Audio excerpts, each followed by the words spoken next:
P. Diddy has seemingly made some friends on the inside, and apparently they're doing his dirty work for him. New reports suggest that fellow Brooklyn inmates have been keeping Diddy's jail cell clean and pristine, even making the bed for him. And that's not all. There are also reports that other inmates are making Diddy snacks and allowing him to use their phone accounts to make his calls. To get a better look at Diddy's life behind bars, we're hearing from former Metropolitan Detention Center Deputy Warden Dr. D. Wayne Hendricks, who says Diddy's star treatment isn't much of a surprise. I'm Gillespie, and this is Law&Crime News. It's hard to believe 55-year-old Sean P. Diddy Combs has been behind bars for more than 2 months now, but here we are. The disgraced music icon has been held at the infamous Metropolitan Detention Center in Brooklyn since September 16th, much to his counsel's dismay. You may recall Diddy's team has tried relentlessly to get him either transferred from MDC or released on bond, but to no avail. The defense has suggested a $50,000 bond, round-the-clock security, a GPS monitor, and even limited contact with women. Even still, he's consistently been denied release, so at least for now, MDC is his home. By now, you know that Diddy's been indicted by a federal grand jury on charges of racketeering conspiracy, sex trafficking by force, fraud, or coercion, and transportation to engage in prostitution. Prosecutors allege he's the kingpin in a decades-old sex trafficking scheme in which he drugged victims, sexually assaulted them, and recorded it all. That's where we get this notorious phrase, freak-offs, which prosecutors described as elaborate and produced sex performances that Combs arranged, directed, masturbated during, and often electronically recorded. Diddy originally used these recordings as blackmail to keep survivors quiet, but now they're being used against him as evidence that he's committed these federal offenses. After his arrest in New York, Diddy was booked at MDC. Back then, we took a deep dive into MDC's conditions, but they're really worth revisiting. Following Diddy's arrest, his attorney Mark Agnifilo immediately sounded the alarm on MDC, arguing there are some major issues with the jail, citing violence, poor conditions, overcrowding, and even staffing issues. He also cited some startling statistics. 2 inmates have been killed at MDC since June, and at least 4 inmates have died by suicide over the past 3 years. On top of that, 6 staff members have been charged with crimes over the past 5 years. Even with all these questionable stats, it's still common for defendants to be housed at MDC after their arrest, as they're awaiting trial in either Manhattan or Brooklyn. And the jail is no stranger to high-profile inmates either. MDC famously housed R. Kelly, Ghislaine Maxwell, and Sam Bankman-Fried, who's actually there right now. We've mentioned Sam Bankman-Fried to you in the past. He's the fraudster convicted of money laundering following the collapse of his cryptocurrency exchange, FTX. Sam Bankman-Fried became relevant to Law&Crime's audience when Diddy was arrested because both men were housed in the same part of MDC, a specific unit for inmates that required special protection. That's people like Diddy or Sam Bankman-Fried who are high-profile inmates, or even for other inmates who need protection during ongoing investigations. For some time, that's where Diddy was, the SHU, or the secure housing unit. But in recent days, he's been moved to general population, and that's where these new reports come from. Diddy has allegedly befriended some of his fellow inmates, who have apparently started helping him out with tasks like making his bed or cleaning his cell. Prosecutors allege Diddy is also using the phone accounts belonging to some of these other inmates. They say Diddy knows his phone line is being monitored, so by using the other phone lines, he hopes to keep his conversations private. According to court docs, Diddy is partaking in unauthorized 3-way calls as a way to send hundreds of texts, and some of these messages are apparently going to people on Diddy's no-contact list. The feds say Diddy has used the accounts of at least 8 other inmates, but they say he's doing more than that.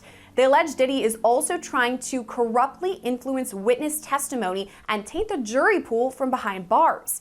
Prosecutors wrote, quote, "While attempting to invade law enforcement monitoring, the defendant has, among other things, orchestrated social media campaigns that are, in his own words, aimed at tainting the jury pool, made efforts to publicly leak materials he views as helpful to the case, and contacted witnesses through third parties." All right, I know you're multitasking when you're watching our videos, and if you are out and about running errands, listen up. You have to download this app, Upside. It's free and gets you cash back on daily essentials. I now use Upside every time I pump gas because it's so easy and it's free. Here's what you do. Download the Upside app and claim an offer for whatever you're buying.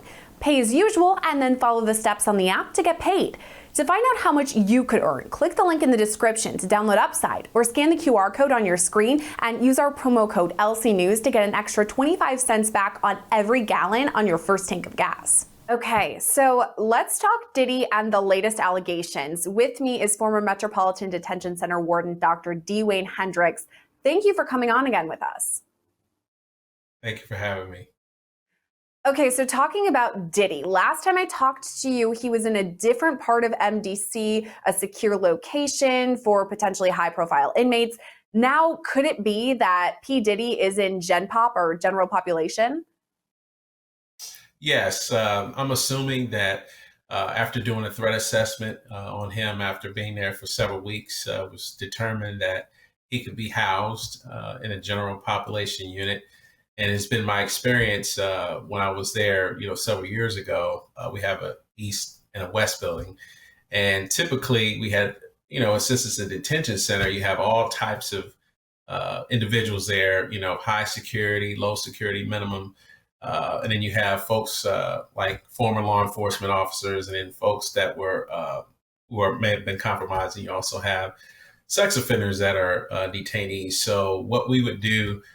Sometimes we would house some of our high-profile individuals with former law enforcement who are facing charges for whatever criminal behavior that they were being alleged to have committed, as well as sex offenders, because typically when you put those two types of populations together, there's typically less jailhouse politics involved, and there's minimal risk to being harmed or dangered. So I'm assuming, from what I understand, he's in the West Building, which is it's an open bay unit, so they're not cells. They're like a dormitory style units, and they're open. And again, typically there's your low level offenders, typically possible sex offenders, alleged sex offenders, as well as former law enforcement who are facing charges. So I'm sure that's probably where he's being housed right now.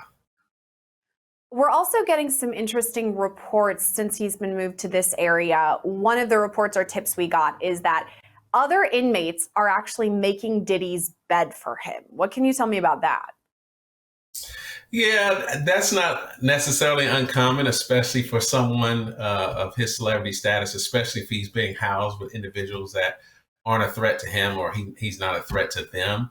So I'm assuming they probably are maybe doing some favors for him, maybe even cooking food in the microwave. I mean, they don't have microwaves, probably whipping up some type of meals from the commissary dishes. Now, they are to have hot water at a certain temperature where they can cook certain processed foods that they buy in commissary, and they're also charged with having ice machines. So I wouldn't be surprised if they're probably not cooking for him, as well as doing other favors, maybe even washing his clothes. So that's not a surprise. Why would some of these other inmates basically serve Diddy, cleaning up after him, making him this food, all of that? Do you think it's just because of his clout? Well, I think maybe for some, some folks are just, you have a different makeup of individuals that are behind bars. And some of them may have idolized his music throughout the years. And some may think at some point maybe he'll do them a favor or a solid, or make some contacts for them, at some point, during their stay at the detention center. So I'm not surprised by that, because I've also seen other high-profile inmates, not necessarily someone as famous as Mr. Combs, but some people with what we call street credibility, whose name is pretty popular in the streets in different communities across the country, and folks would want to just be around that type of energy. So I'm not surprised by that at all. It's not just making the bed and making him meals or snacks, though. Prosecutors actually say that P. Diddy has paid off some of these other inmates so that he can use their phone accounts. Because obviously, if he's using his own account, it could be monitored, it would be recorded likely. So if he's using other people's accounts, maybe the prosecutors wouldn't be able to hear what he was saying. What do you make of that? Do you think that's even possible? Yes, and again, that's not an uncommon practice in jails and prisons across the country. Basically, it's a form of using the phones to make a three-way call. So, like in your words, so that these calls potentially not be monitored but all calls are recorded. However, the PAC number is what we call it in the federal system. Each inmate is assigned to a PAC number for their particular account, so that and it's voice recognition. So if someone goes to use their PAC number, they would have to make the call because there is voice recognized, and then you would ask the individual. You use the phone to call someone on your phone on your contact list, and then you would say, hey, can you make a three-way call to this particular number? And then when that individual comes on the phone, then Mr. Combs or another individual who's trying to make the three-way call would get on the line and then start having their conversation. But I just don't really understand why Mr. Combs is using this strategy, because these calls are going to be monitored. These calls are going to be looked at. So I really don't understand I understand why he's doing it, for whatever purpose he's trying to evade these calls to be recorded. But at the same time, he has to be self-aware enough to realize that the jail staff and as well as the prosecution team is going to want to know who's making calls and that kind of thing. And then I can also explain in terms of them being paid. We have this, and I'm not going to give the name of the software, but there's software that the agency utilizes to see what we call the degrees of separation. So you can see which person is sending different individuals in these lockups money, and you can see who's all contacted. So even if some of his associates or family is sending money to these individuals that are helping him use these phone calls, all the stuff is easily traced back. So obviously he's not understanding the rules and regulations and of the processes that the agency uses to monitor this type of behavior. Yeah, you're right. I don't think he's flying under the radar if that's his goal, because obviously we're talking about it right now. And in addition to paying these people to use their phone calls, there's actually allegations that he's paid other people to post on Instagram in support of him. Obviously, this could be people outside in the other world. He suggested, you should post, whatever it may be. But what about on the inside? These people don't have access to Instagram, or do they? No, and I think they had that jail sweep with different federal agencies that came to do to check for hard contraband, whether it's weapons, cell phones, or other contraband that the individuals in there shouldn't have. Now, does inmates do have cell phones sometimes? Yes, they do. And unfortunately, sometimes folks do have access. And then sometimes they have family on the outside post or friends or associates post on their behalf. So it's not uncommon. Unfortunately, I've seen even at jails and prisons I've operated, inmates were running YouTube channels during COVID-19 with cameras and different things of that nature. So they're very resourceful individuals. And, and unfortunately, sometimes those things does happen. To your point, they are very resourceful. So we do know maybe they're not allowed to have these phones or access, but sometimes they do have them. I'm wondering if this then would amp up the amount of searches that the prison staff would make throughout. I mean, P. Diddy is a pretty big name. Obviously, we know that he's talking to the other inmates around him. Would then MDC staff be keeping an eye on his specific cell, maybe more than others? No, I think each staff member that works each unit on a shift, there's 3 shifts in every day, and they're charged with doing cell searches, or in his case, area searches or bed searches, because he'd either be on the top or the bottom bunk, and his belongings would more than likely be under the bottom bunk along with his bunkmate. So obviously, there's going to be more eyes on his area. And again, there are a specific number of searches that they should be doing on a daily basis.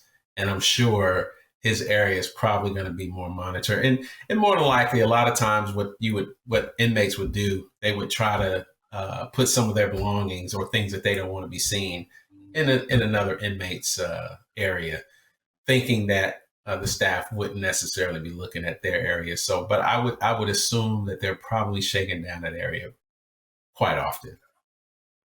Now, we know that where he's at, obviously there's a lot of staff at MDC who are keeping eyes on Diddy and all the other inmates too, but he's the one we're talking about today.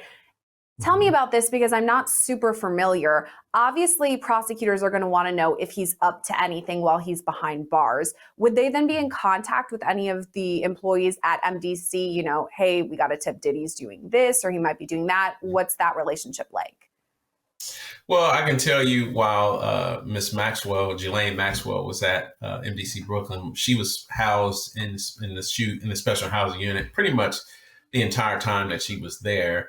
And they would, the agency had different folks from different parts of the country come out and spend, a couple of weeks at a time to be in the area where she was being housed. And from what I understand, they were having meetings with the executive team on a daily basis, giving updates on